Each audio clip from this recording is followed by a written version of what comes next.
Hi, hello, నమస్తే మిత్రమా. ఒక మంచి విషయం. దేవుడున్నాడా? ఉంటే కనిపించడే అన్న కొడుక్కి తల్లి చెబుతుంది, విను. దేవుడు కనిపించోడరా మూర్ఖుడా. దేవుడికి రూపం లేదు. అయినా నీకెందుకు కనిపించాలి?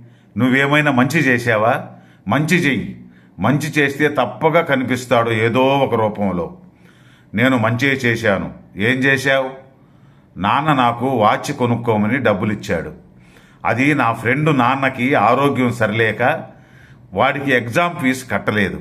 నేను అది వాడికిచ్చి ఫీజు కట్టమన్నా. అది మంచిదే కదా? అవును. దేవుడు కనిపించాడు కదా.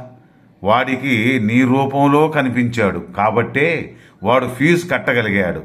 ఇంకెవరైనా నీకు మంచి చేసినప్పుడు వాళ్ళ రూపంలో నీకు కనపడతాడు. అదేరా సమయానికి దేవుడులా వచ్చి కాపాడావు నాన్న, నీ మేలు ఈ జన్మలో మరచిపోనంటాం. అదేరా దేవుడంటే.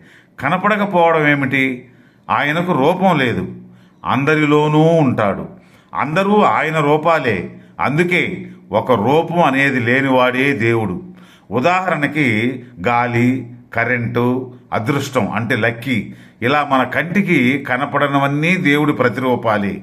జీవితంలో నిన్ను కలిసే ప్రతి వ్యక్తి నీతో గత జన్మలో అనుబంధం కలిగిన వారే అయి ఉంటాడు. సమాజం అంటే నీతులు చెప్పేవి, నీడనివ్వరు, సలహాలు ఇస్తుంది, సహాయం మాత్రం చెయ్యరు. బాధపడేటప్పుడు ఓదార్పునివ్వరు.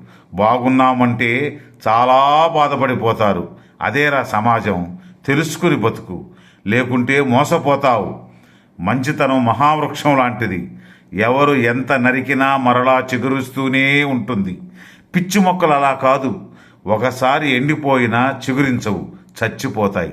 మహాత్ములకి, మనుషులకి అదేరా తేడా. తెలుసుకో.